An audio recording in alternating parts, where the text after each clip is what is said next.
Welcome to Venture Step Podcast. We discuss entrepreneurship, industry trends, and the occasional book review.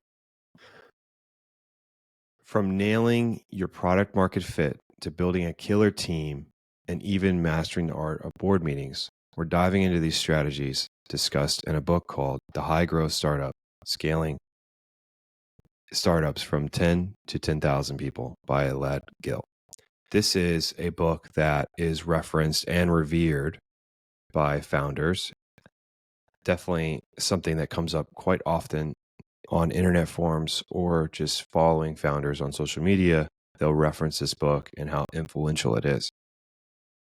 And basically the book is a handbook on how to scale your company, the things to look out for, the things to look for, and the things to avoid. And it's all condensed in a dense but concise format of 343 pages. To put that in perspective, the Thinking in Bets book is, let's see how big this book is. The Thinking in Bets is 270. Thinking in Bets for me was a quick read. It was very easy. The High Growth Startup wasn't a difficult book, but the information was sometimes dense and overall very important for me to remember. And I wanted to take the time to reflect on what was said in the interviews or what I've read. I took down detailed notes on every chapter. I took notes every couple pages. And basically, because this book is not the blueprint, but definitely a framework of which you could use to scale a company. Or in my case, I'm working at a startup-like situation where I'm starting an insurance program. And so we're scaling from 0 up to X revenue. And a lot of the things that they discuss in this book is relevant to my professional life. And these things that are discussed, I have to reflect on my work experience while I've been at MSI and think about the situations that are similar or something that may not be an issue at the moment, but what's coming up and what was discussed in the book, and how can I prevent issues that potentially might arise in my own life. So in short, I found this book fascinating, influential, and I would say a must read. And if you don't want to be a founder, or if you don't want to be an executive and you think that you are okay with your hobbies, or you want to pursue something else, or you have different interests in life, I would still say this is a great book to read, simply with the same perspective of 48 Laws of Power that I talked about in the episode, many episodes ago, the 48 Laws of Power book review. If you don't want to manipulate people or take advantage of them, it's not that information has morality. Information on itself is neutral, and it's how you apply that information. So if you don't want to be, say, a bad person, and you don't want to be taken advantage of, a good way to do that is, what weapons would someone like that use against you? So you read the 48 Laws of Power and you can build defensibility. This is the high growth startup. So instead of building defensibility, you would build perspective on, what is my manager looking for? What are the leaders looking for? And if you could do that, you could make yourself very valuable to the company and would make their lives easier, which would make your life easier, long term at least. You might have some bumps in the road for sure, depending on whether your manager or your direct supervisor accepts everything that you may bring up or recognize and proactively act on. But that's a different discussion. But just in general, this book gives you a wonderful perspective on problems, processes, scaling talent, how to hire, how to interview, everything. It's all broken out. And if you don't want to read all the interviews that give you additional insight on problems that these founders had, then you could just read the small snippets of, oh, how do I hire an executive? How should I go about fundraising? What are the things to look out for when I'm adding a board member? All of these things are broken out, maybe 3 or so pages about each topic. Very, very good book. Phenomenal. I love it. It is right now, it is my favorite book that I have read, especially for last year. It's not even close. That being said, I'm Dalton Anderson. I'm your host. This is the Venture Step Podcast. We discuss a numerous of topics. One thing that I talked about in a couple episodes ago was I wanted to get more guests on the show. And my commitment was 12 guests. And I'm pleased to announce that I have one guest episode already recorded, and I have a scheduled recording next week, or this week, because it is Monday. This week on Friday for an additional episode. And my idea is to curate a nice bit of content related to the California wildfires and insurance and some AI wildfire action. I don't want to spoil the show per se or the episodes. So I'll leave it at that, where I'm working on something. It's going to be cool. I'm excited about it. And I hope you're excited to listen in. That'll be coming out in a couple weeks if everything goes as planned. But sometimes things don't. But just wanted to let you know that I'm making progress on that commitment to you guys. Okay, so this episode is going to be breaking down some of the key topics that were discussed in the book. And if you find these things interesting, I suggest that you go and read the book. It's a wonderful book. And I can't cover everything in the book, as my episode would be very long, but I'm going to cover some of the cool topics or the topics that may or may not be related to an interview, because the interviews are more heads down versus high level. And so I wanted to focus a little bit more high level. And if you wanted to get heads down, I suggest you buy the book. So some of the topics that we'll be talking about is building and managing your executive team, the CEO and the evolving role, effective board management, product management, and funding your growth. So the role of the CEO is many things, and it's what you want it to be. As a co-founder or someone who is a CEO, you've got to choose what CEO are you? Are you more operational, or are you product? Are you technical? And or your finance? And so your CEO might have a direct impact on what kind of executives you need versus having a traditional standpoint. Okay, I need a CEO, I need a COO, I need a CFO. And those are for more established companies. Eventually, you would probably need to do that. But when you're thinking about your role as a CEO, what do you want to do? So if I was a CEO, I would be more of a product-centric CEO. So I'd work on the product, I'd work with engineering, I'd work with the design folks. And that would I'd want that to be my main focus because that's what I'm good at. I'm a product manager. And then the second thing is, if I'm working on that, I don't want to spend 70% of my time on HR, sales, other things. I want to know what's going on, but that doesn't need to be my direct responsibility. And I want to have some oversight, but I don't want it to be my direct responsibility. So I would hire like a chief operating officer to free my time up to work on product. A good example that they gave in the book was Mark Zuckerberg is a product CEO, product-centric CEO. So he works with the engineering group, works with the product, and he wants to build cool stuff, which is something I would love to do. I would love to build stuff. And it's good to build stuff, but also maintain it and manage it. But mainly you want to focus on, building and maintaining the product versus building and maintaining the operational group. And if you don't want to do the operational piece, you've got to hire somebody to free your time up.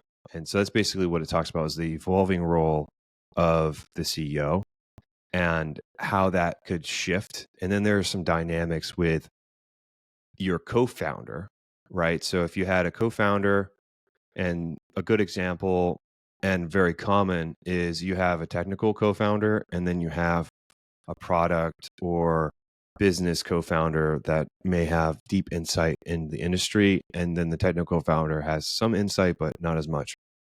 And you see that dynamic play out quite a bit. And the technical co-founder is phenomenal at coding. She's a wonderful coder and isn't as interested in the product or the operations or marketing or sales, just wants to code.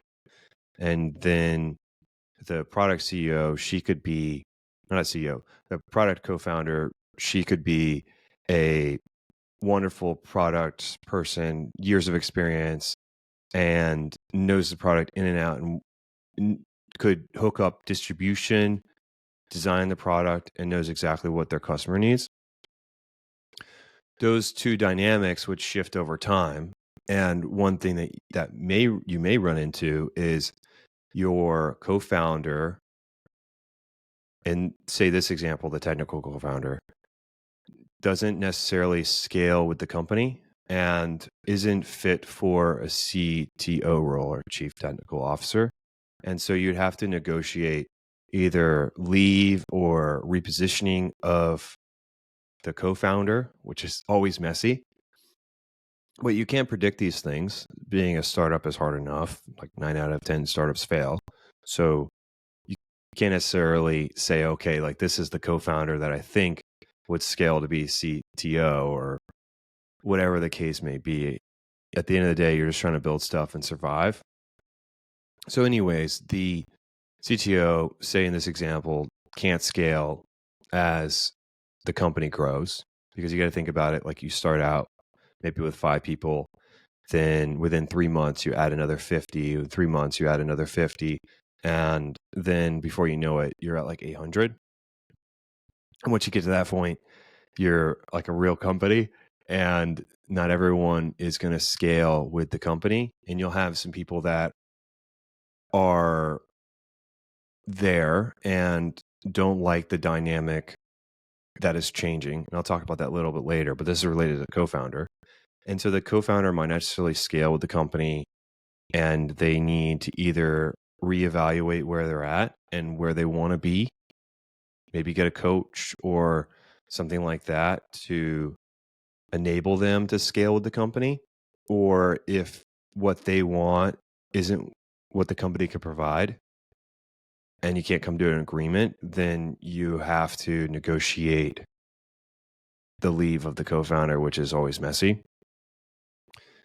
But in general, you'd want to have every 12 to 18 months, you want to have a discussion with your co-founder. Like, what do you want your position to be? What do you want your role? What do you want your future to be at the company? And you guys do that together, and you have an agreement on what you see and what you want and where you're at.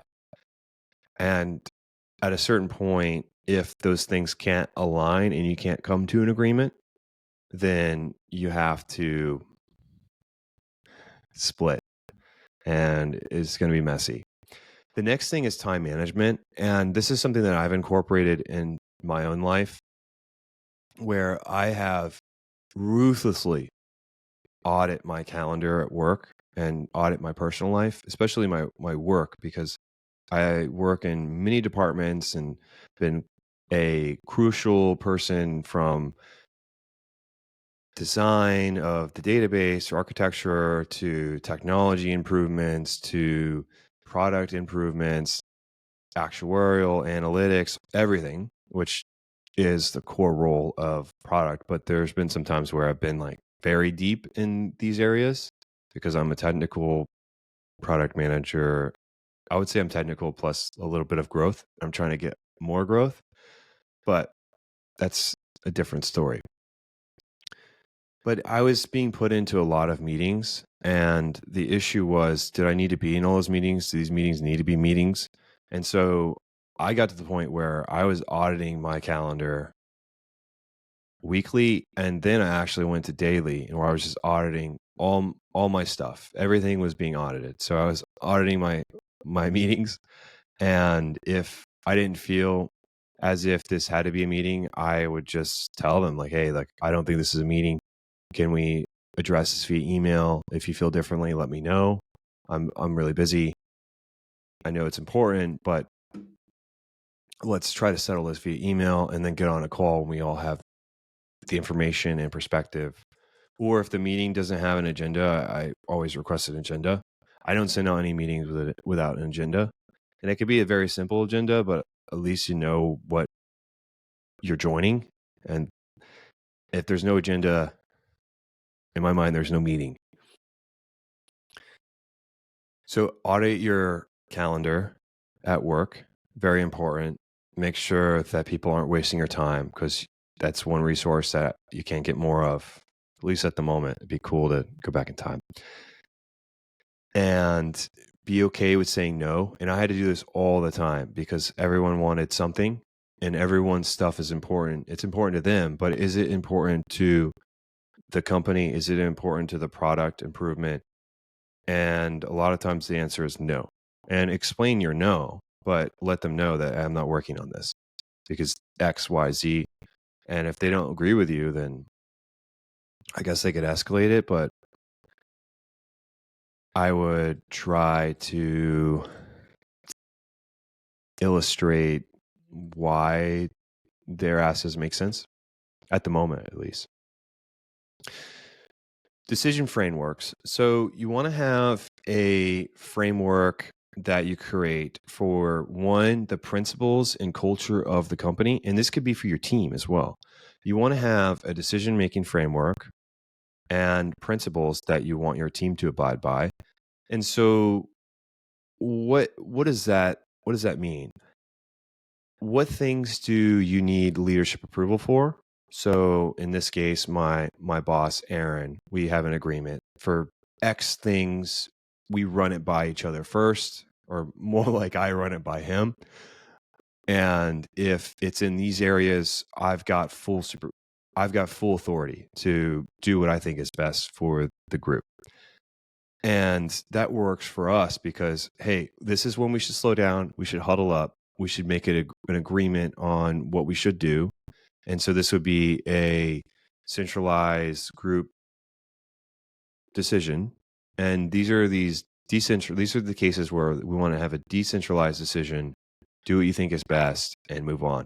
And if you can have that flow down not only to a manager or middle level manager or senior leader, but also distill that down to just employees at the company, then it opens things up for everyone. It frees up everyone's time. And when you're working with a small team, say you're working on a team of 8 people or your company's 8 people, it frees quite a bit of time of the managers.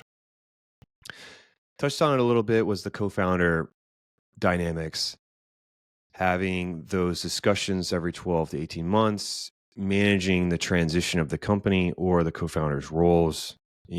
And a good example that they gave in the book was Steve Wozniak. Steve Wozniak and Steve Jobs both worked at Apple, co-founders. Steve Wozniak had a less prominent role in the direction of the product and the things that were done at Apple. And then Steve Jobs took prominence of the CEO role in the direction of the company, while Steve Wozniak was okay with being what would be identified as an individual contributor. And so Steve Wozniak is a phenomenal individual contributor in the technical expertise of coding and designing. And Steve was okay with being an individual contributor. But if Steve Wozniak was like, hey, I want to be the CEO, but Steve Jobs and the board and the VCs felt that Steve would be the better fit. And we're like, hey, like, we appreciate that you've got that drive, that ambition, that push. Right now, we feel that Jobs is the better fit here. We don't see you in the foreseeable future being the CEO at the company. And if Steve couldn't make amends to that, then they would have to have that difficult conversation and put together some kind of package for Steve to leave. But luckily, Steve stayed. So next thing is building your team. So there's a couple things that you need to just understand with this startup-like environment. And maybe we could also take that to a team that's growing fast at a company, like an incubator, which is something I work at right now. Scaling your workforce, think about the 12 to 18 months. And the confusion is trying to hire an executive forever or someone on your team forever. Just think about the next 12 to 18 months. Because when you're working on these incubator teams or a startup, or you're the founder, you don't even know what 6 months looks like. Like in 6 months, the stuff that I'm working on substantially changes. It's not even close to what I did 6 months ago. And I have no idea what I'm going to be working on within the next 6 months, because we have all these different initiatives that are being executed that would substantially change how the day-to-day looks for everyone on the team. So I don't know what 12 months out looks like, but I could have a good idea of where we want to go and how to execute and what people we would need to do these, what people we would need to complete these objectives is what I meant to say. And so identifying this talent that potentially is scalable, like you'd want it to scale, right?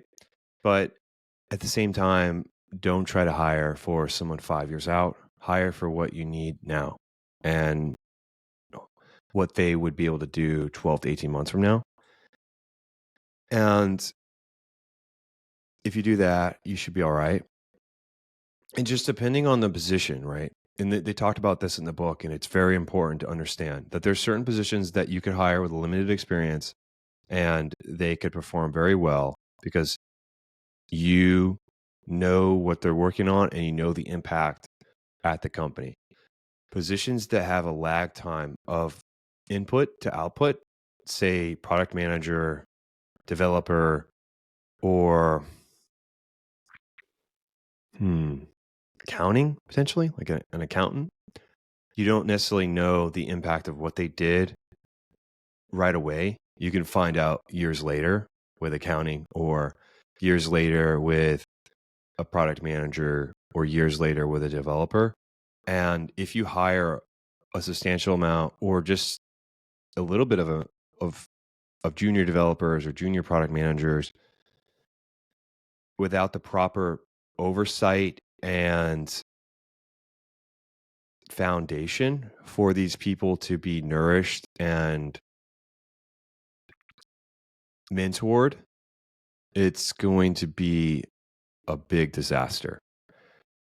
And a good example is a junior developer doesn't necessarily see how their code affects all the other code, or how this code would limit some of the features that you'd build in the future. And if the code is spaghetti code, years down the line when you want to do a feature or you want to change something, all the code is like linked to other code and all the methods are all linked together improperly. Nothing is separated.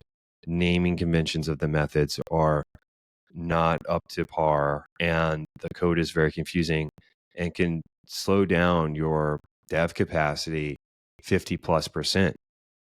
No problem. That would kill your startup. Like a startup needs to ship stuff. And if it's not shipping, then it eventually will die. Like you need to have product innovation, market position, product market fit. All these things need to combine into one thing. And you still have a high likelihood of failing, but it gives you a better chance. But if you have spaghetti code, it's not going to work. So in the areas of which you have a delayed result of what the input was, be very wary of hiring anyone of a junior level and hire senior employees in those areas. But a type of position that would work well is design. Like if you had a UX designer, UX UI designer, and they had zero experience, someone out of high school or undergrad that had a cool portfolio that you liked, it's part of you, aligns with your brand's vision and voice, you could hire them, no problem. And if their stuff sucks, then you would know right away. You would know instantly when they send you an email and say, "Here's my new design," or they're like, "Hey, here's the SharePoint or Google Drive link to our designs that you asked for." You know right away that this is not it, and you can move on. Well, with this other stuff, it gets dangerous. Onboarding and retention, and this is important. So, depending on the employee, you want to have a welcome package. You want to have a welcome email. You want to send over what your vision is, your brand, your voice, what the direction of the company needs to be, what are their objectives. Make sure that they're settled in.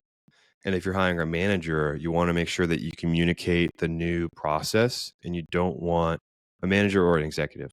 You don't want your team to not understand like what the new expectations are as far as communication of problems or suggestions. And then the last thing that you need to do is you need to manage the old timers, and it's old timer syndrome. And so as your company scales, as I mentioned before, sometimes your employees or founders don't scale with the company. But if you had an employee that has been around for 3 years and the company is substantially different than what it was during their time together when you all were coding or launching the product on a plastic stand-up foldable table in some garage, versus now when you have directors and managers and all sorts of stuff, and they don't, one, appreciate the different communication paths that need to be abided by.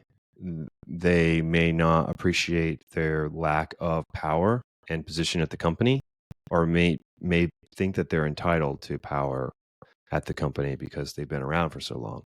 They may not scale with the company, and they couldn't scale to a applications manager or as a staff developer or whatever the case may be.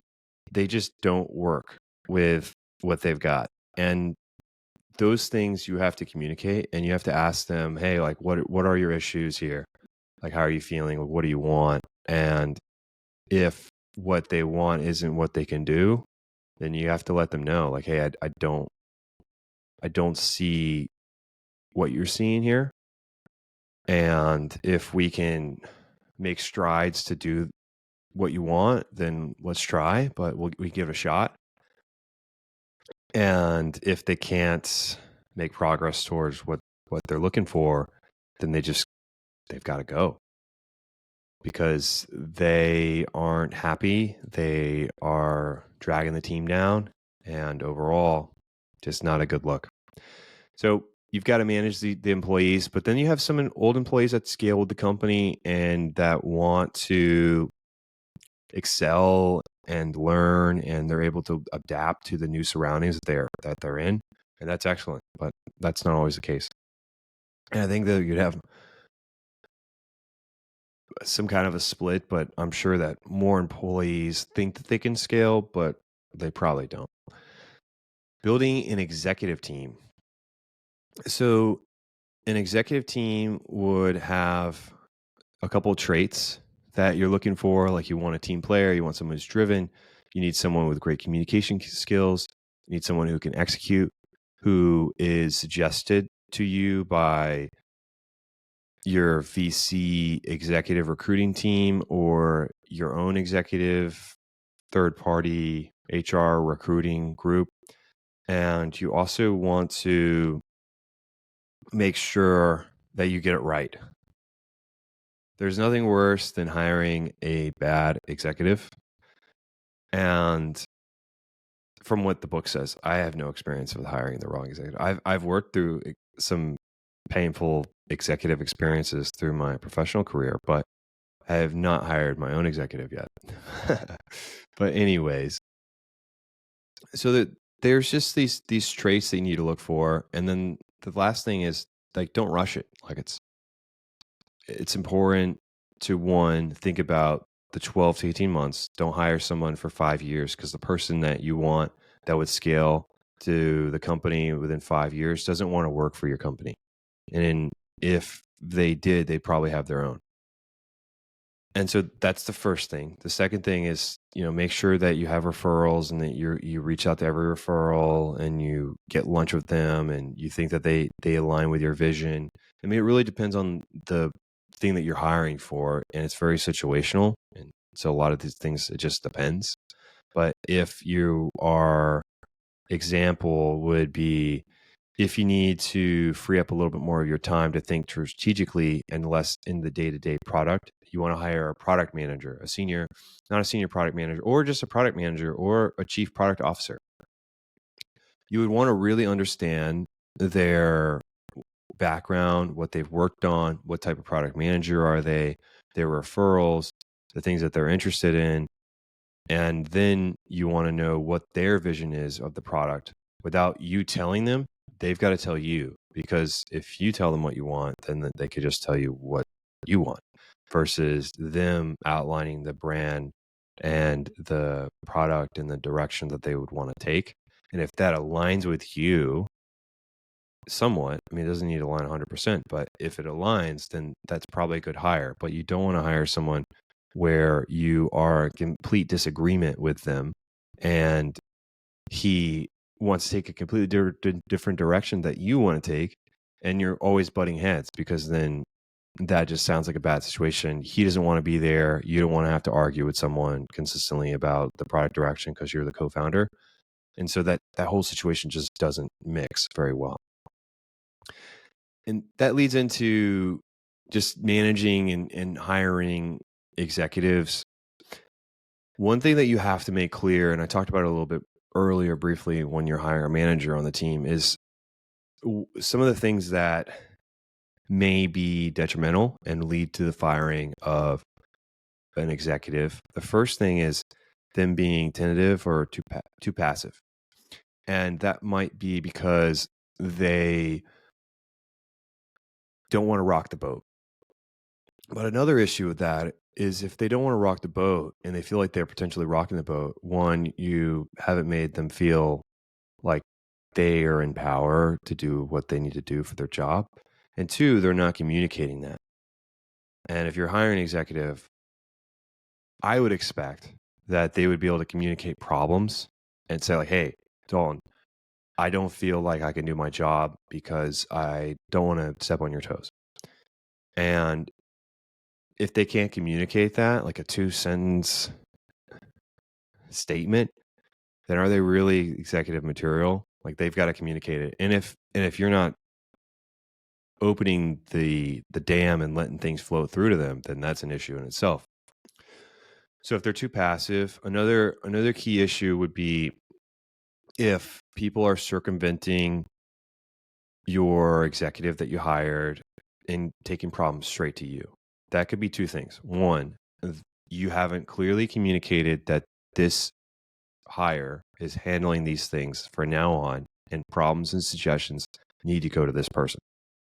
Or a more severe thing is if people don't think that this hire is capable of solving these problems, or if they have been provided the information and just aren't taking action, and they're escalating the issue to you consistently, that's a bad sign. And then the last thing is figuring out like a decision structure and organizational structure for your org. And it talks interestingly about how to structure your org and how you want to separate decisions and have tiebreakers. And so a good example would be engineering and product are always at, and I know this from experience because I work in product, like engineering and product always have different ideas on timelines, execution, things to do. and they're always butting heads. And if they have a disagreement, who's the tiebreaker between those two groups? Well, if you had the organizational structure set up as if the executive or an executive is head of both engineering and product, either like the chief technology officer or the chief product officer, depending on how the company is structured, that would be sufficient, because if things had to get escalated so high that their managers or the managers of each of those departments couldn't have agreements, then you have someone where they would be able to make the decision on what to do. And you don't want to be in these situations where these key groups can't make decisions and both of them have equal power on the decisions. And so there's no difference in weight, and then things can't get done and things grind to a halt. So you don't want that. The next thing that I think is one of the most important topics that is discussed in the book is mastering the boardroom. One, I have zero experience in the boardroom mastery, so my mastery is nil, but the book does a great job breaking down the different dynamics and how to protect yourself when you are fundraising. And let me just level set that there's a couple different type of seats. There's an independent seat, and then there's common seats. When you accept money from a VC or angel investor or whatever it may be, a sovereign wealth fund, hedge fund, private equity, but for the most part, you're going to be accepting money from an angel investor or a VC in your beginning seed rounds. And then these other investment groups would come in later when you've established your stable valuation, your growth, and you've got actual financials that they could look through. But if you're just starting out with an idea, pre-product or pre-revenue, then I don't think, for the most part, a family office is going to fund you.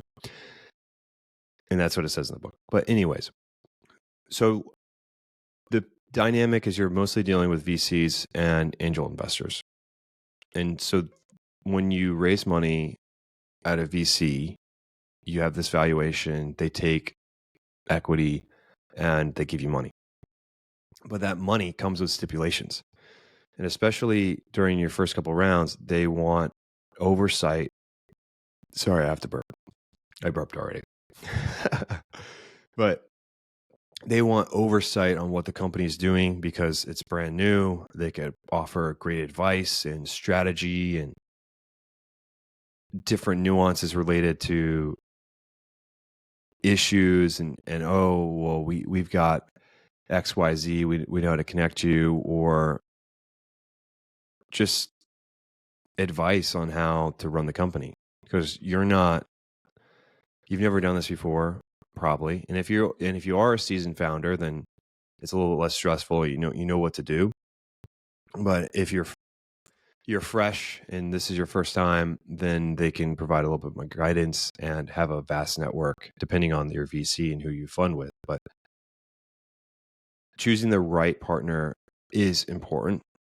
And the book talks about how if you think that X VC partner is better than another, don't be so caught up in the valuation and the deal. Make sure that if it came down to it and everything was equal, pick the person that you trust the most and that you think that you'd have the best relationship with. And there's a couple of things that you could do to evaluate that. So one would be their personality, their insightful questions or answers, what kind of advice they provide, how interested they are in your success or the company's success, and then what kind of companies have they funded before, and what kind of network that they provide, and who would be on the seat when they join. Because just because you like a VC partner, it doesn't mean that they'll be in your boardroom when you have these meetings. It could be someone else. And they talked about how if you're performing very well, they'll potentially switch out your VC partner with someone who is new, and then they will need to be trained by your other board members and yourself on like what to do, how to do it. They're wet behind the ears. And then there's another scenario where you're not performing well and they'll pull their VC partner to free their time up and they'll give you a newbie so they could work on more important companies. And so those are two scenarios, one of which is more favorable than the other. But yes, you're not guaranteed the VC partner. Like there's a stipulation in the contract that they could switch out whoever's on the board seat whenever they want. But in general, you would want to look at those attributes to figure out which VC firm you want to go with. And I'm pretty sure I said this, but let me just repeat. You'd want to take whatever you feel most comfortable with, and you should even be comfortable taking a lower valuation to establish a relationship with a VC that has a great network, awesome advice, and has a strategic relationship that you could help manage and grow and nurture. Don't just take the best deal, because the best deal isn't necessarily the best deal when you look in between the cracks. Okay, so the next thing is talking about the board and how you want to have that structured. So you want to be very careful about adding too many people to the board.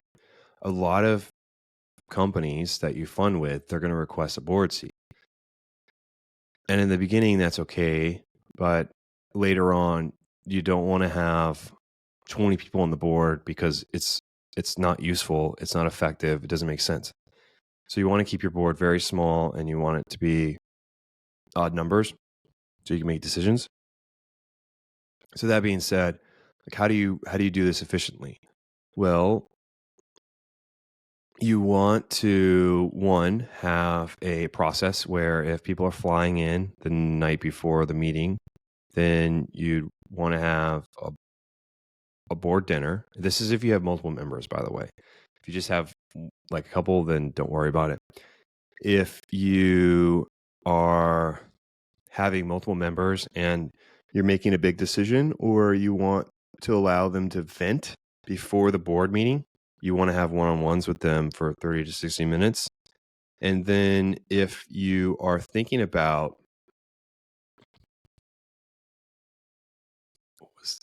I lost my train of thought there, unfortunately. I thought about my eyes diverted from the camera and I was like, oh man, I did that. Didn't mean to. And then I lost my train of thought. So the first thing I said was board meetings with the dinners and then one-on-ones for venting. And the last thing is related to sending out the slide deck and materials 48 to 72 hours beforehand, giving people a proper amount of time to review the content and have insightful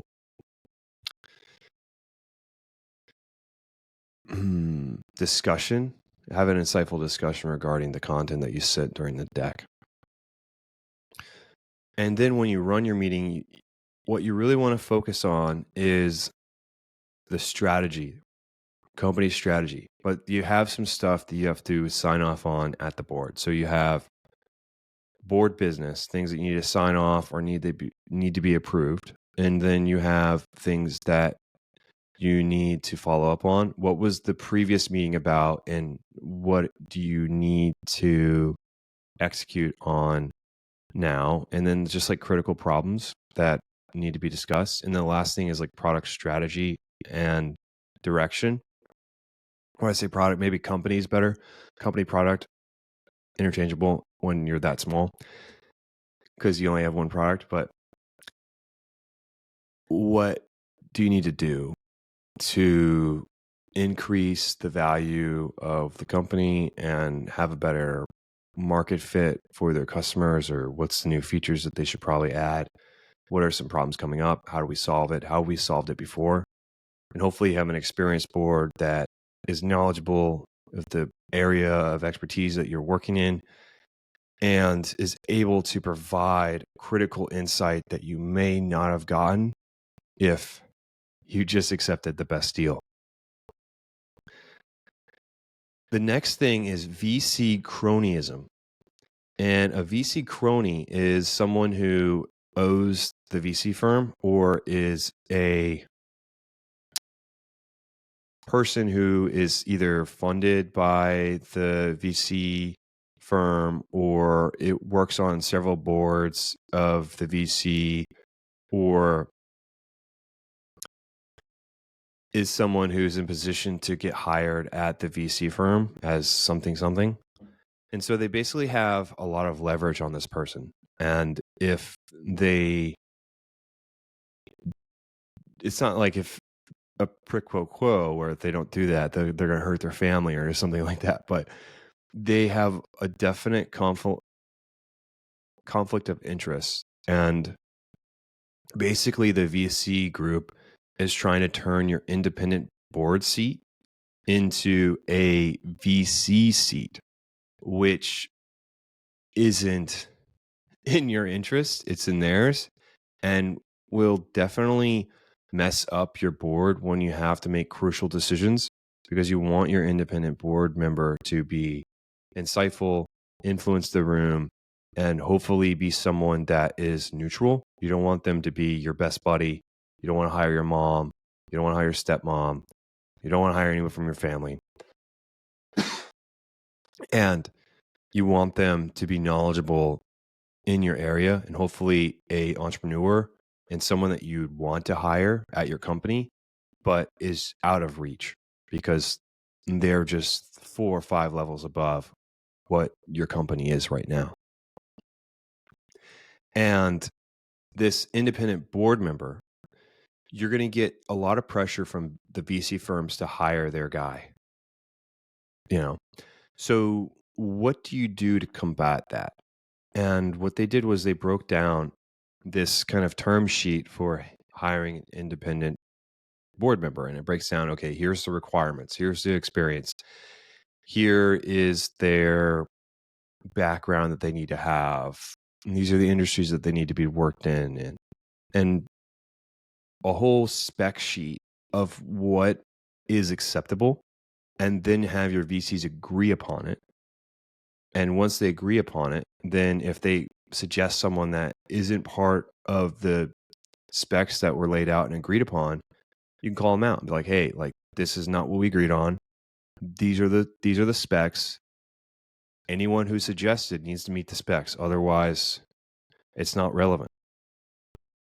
And so it allows you to defend your independent board seat. And then the next thing that's important is they're not going to want you to hire someone that potentially isn't their guy. And I'm talking, this isn't like every scenario, but I'm talking about something that if you mess it up, it would have massive impacts at the company. And they focus on making sure that you hired the right independent board member for a long time in the book. So this is why I have this perspective and why it's a little more sinister than it is positive for sure. Just wanted to let you know that because it felt like I was being very negative and like everyone's out for you. But there's a lot of money at stake and people's morals at these points sometimes waver.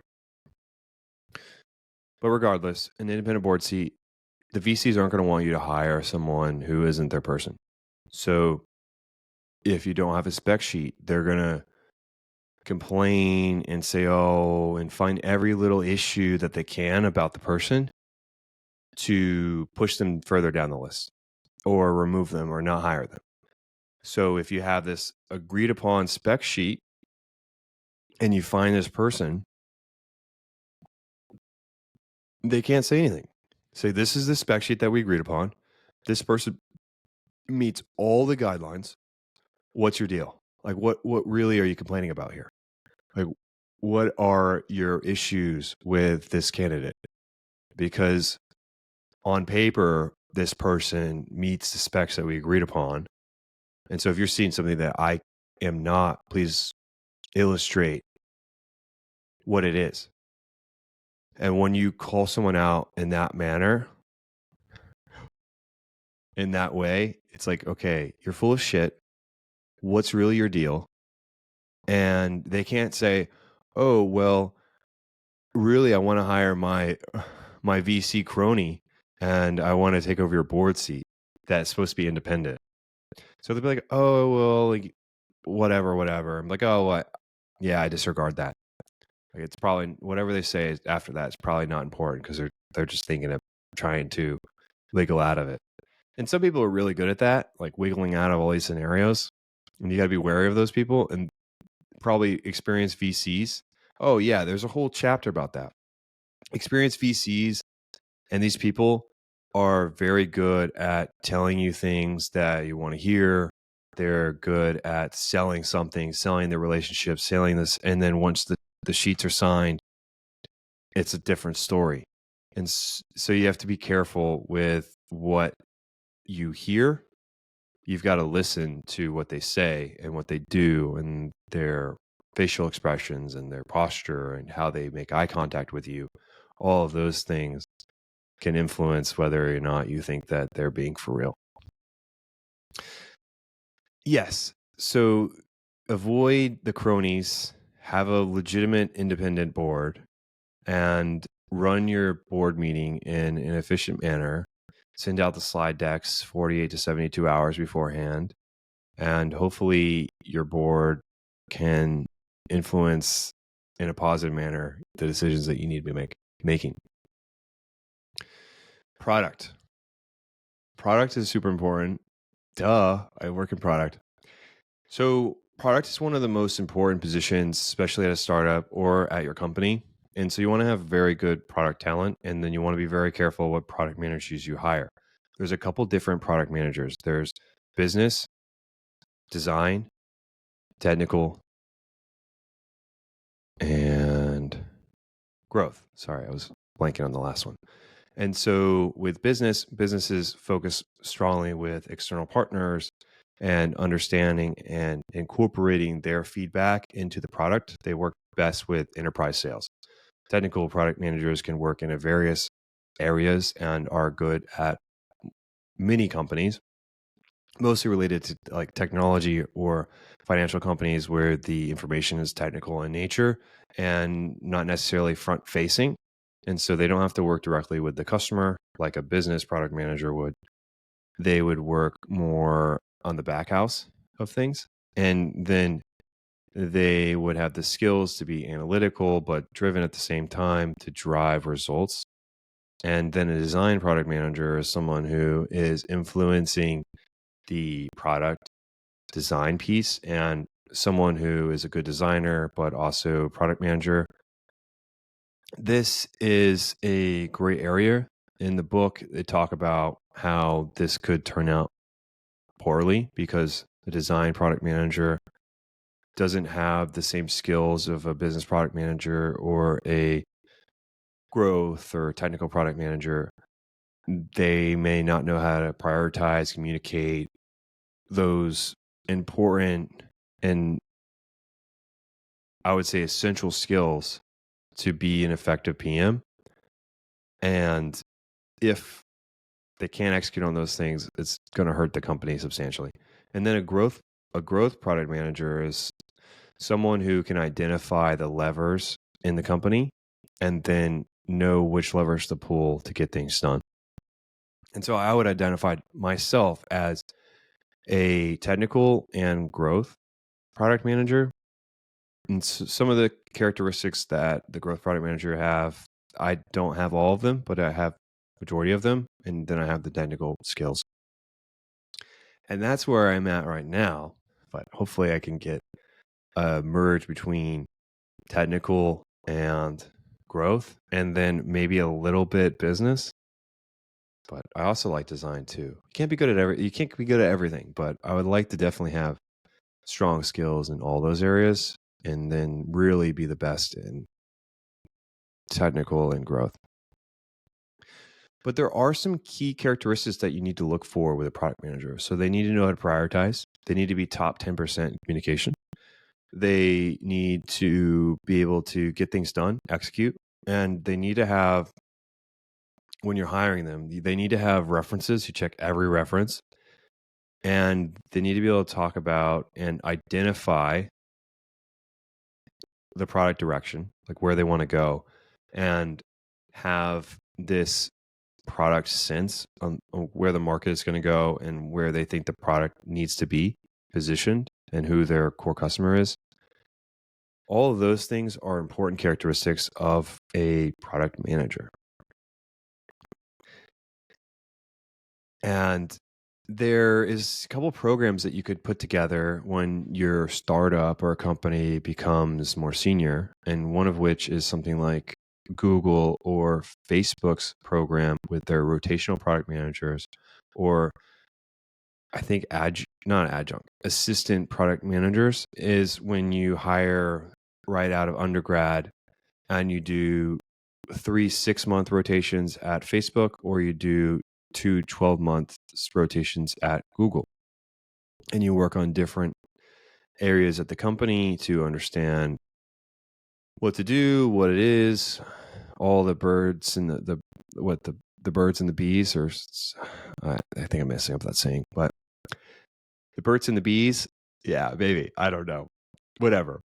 So you learn everything about the company, hopefully enough to become some kind of a competent product manager, and then you graduate to a product manager, junior product manager. And that's how they nurture talent. And it's the same thing with other companies. They'll do those leadership things, and then you'll go in their leadership program, and maybe you go a couple months in Sweden, a couple months in Germany, and then you do a couple months in the US, and then you settle on where you want to live and what you want to do and who you want to be.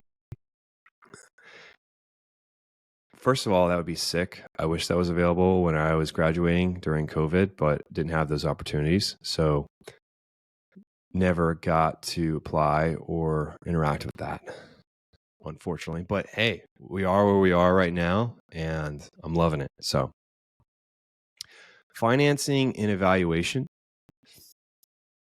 I'm going to keep this one pretty brief. I think people would understand, okay, VC, hedge funds, family offices, sovereign wealth funds, angel investors, they invest at different parts of the company. Not different parts, but different parts of the fundraising rounds. And so a hedge fund might come in later on, a family office might come in a little bit later, but maybe mid to early sometimes, depending on how sophisticated they are. But most of the time, they are going to be a late investor. Each different investment group is going to be coming with drawbacks, and their drawbacks will affect how you move forward in the future, and also they will have different expectations on what they want to look at, what they're interested in. Like a hedge fund or a VC, a hedge fund is going to be very revenue driven. What's the bottom line? What are your margins? What's your growth rate? What's your market share? VC would be, what's the product direction? How can we grow? How can you dominate? Those kind of things. What's the strategic vision, and less about the numbers as hedge fund is. I'm not saying VCs are just like, oh yeah, like just tell me your story and then I'll invest. Like they're going to want some kind of financials, but nowhere near as extensive as the hedge funds. And then if things start going awry, VCs will be more comfortable with the situation, and they'll be able to offer some more advice, as I was talking about earlier with the board seats. Hedge funds might start to freak out because they're not as, and there's some hedge funds, and it talks about in the book. So some hedge funds are okay with the startup situation and our experience in that regard. But in general, they would be a little skittish when things start going badly. And VCs would be calm and collected more so than a hedge fund. And that's just an example. So you just got to look out for like what's important at the time. And each investment from these people have drawbacks, benefits. And so like a benefit for a hedge fund, if you were trying to do enterprise sales, a hedge fund would have a vast network of people, and they would know the CEO, they would know the CFO, or whoever they're invested with. They would have hopefully strong ties, and they could hook you up potentially. They wouldn't be able to get you the deal, but they could get your foot in the door, and you'd have to make the sale. But getting your foot in the door is like 2/3 of the battle. And a hedge fund would potentially give you that extra oomph when trying to have those conversations with enterprise sales. And so that's something to keep in mind, that each investment would have a different network and have different purposes. And so aligning the network of investors that you want, like the investors network that you're obtaining through the fundraising rounds for the future of the company, it needs to be aligned with your vision. The next piece is, I lost my train of thought again. Oh, MMA. So mergers and acquisitions is an important part of a company when it starts to grow, and is a way to get talent, technology, or just defending yourself. And so there are a couple different acquisitions. There's a team buy, product buy, and strategic buys. A team buy is exactly what it sounds like. You want to acquire talent, and it's easier to buy a company than it is to let them all leave. And this is more popular when a company is seeing the end of the road and they've got some nice talent that you want to acquire, or they've got a great director or some kind of star developer, or the founder is notable in your space or something like that. And the founder's tired, or they are just, their family is sick, or some kind of life scenario. They want out, their partner is just tired of the grind or something like that. Like there's some kind of scenario where you might have leverage on either their emotional state or the financial performance of the company. And then you could convince them to be bought out. And the buyout structure is laid out in the book, but like on a team buy, you would give the founder or the founders like a massive bonus, like signing bonus, like 40% or something of whatever the acquisition was, like 20% each for each founder. And then the key developers and product managers would get like 30%. And then each developer would get like a 40% raise, 20% raise, and then you'd bring them on to your team. That's a team buy. Product buy is a similar process where you're acquiring for the product, not necessarily the team, but the team and the product. If you're building a good product, you probably want their team, because the product doesn't just make itself. And then there's strategic buys. Like I would think about it as a way to make yourself more defensible and build a moat. And something that comes to mind is if you have a great product but struggling to lock down distribution, buying something and acquiring a distribution channel makes a lot of sense, where you are giving yourself a proprietary channel of which you can distribute your product versus going to the open market. That in itself would be a strategic buy. And the last thing that I thought was great, and it's on the last page of the book, is the common things to say no to. And the common things to say no to are envelopes of money was the first example.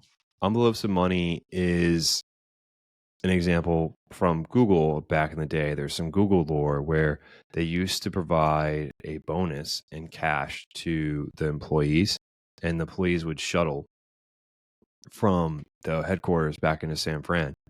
And apparently one night that the bonus went around, people found out that Google just gives their employees thousands of dollars for Christmas in cash in this unmarked envelope.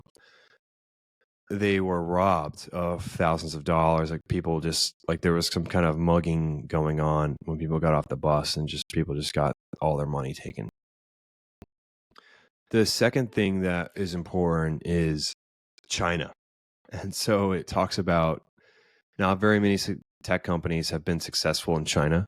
And they provided an example of Uber is the one that was somewhat successful, and they have a 20% stake in Didi. I think that's how you pronounce it. It's like D-I-D-I, D-I-E, D-I-E-D, I think. They have a 20% stake, but pretty much everyone else has been blocked and then cloned. So not trusting China and the fruits that you think will bear because they will rot. That's kind of the example. The next thing is the golden chrome panda. And so there is an example at a, hold on, I open up the book.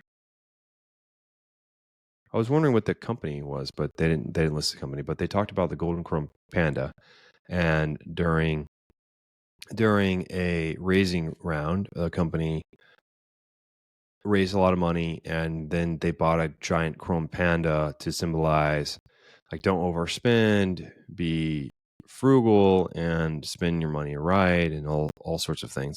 But then the chrome panda was a symbol of shame because they spent a lot of money to say not to spend a lot of money. And so don't spend money on a giant chrome panda. Find something else, another symbol that people could resonate with. In the example in the book, they talk about having like a juicer or something in your break room, and that could be your chrome panda. Pool tables. So the first startup that Gill worked at was a company that scaled pretty quickly and then scaled down pretty quickly. So it scaled from 10 to a couple hundred within like 4 months of him working there. And then 9 months later, or throughout the 9 months, or 9 months later, and then through 4 rounds of layoffs, three of which people were getting laid off. And then after the first layoff, they bought a pool table to raise morale. And then during which people would play pool because the pool table's there.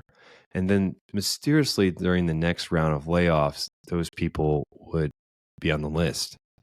And it became a symbol of, hey, if you have got time to play pool, you don't have time. Or that's phrased wrong.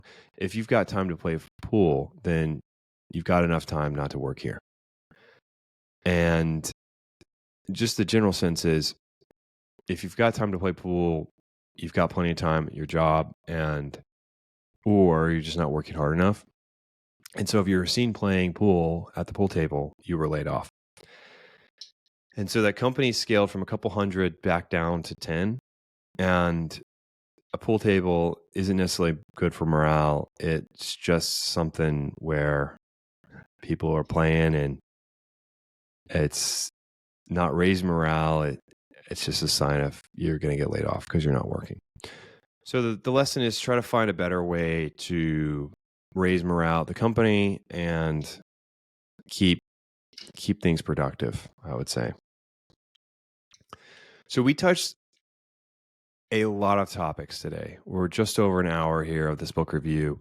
So many topics were touched regarding MMA, boardrooms, product, building your team, managing talent, the journey of being a founder and your evolving role and co-founder dynamics and all those things that come with scaling the company and how that affects your processes and your decision making and your org structure and all those other items that I didn't get to touch in this episode because it would have been too long. If you found this stuff interesting, then I highly recommend that you pick up this book. One, the inside of it is beautiful. I'm showing via video just how amazing the book is. I love the greens, the pop of greens for the headers. And then when you start a new chapter, there's just this pop of green, and it's just beautiful. I love the book. but it took me a long time to read. And if you're reading it correctly, it should take you months. If you read this book in a month, you did not read it correctly.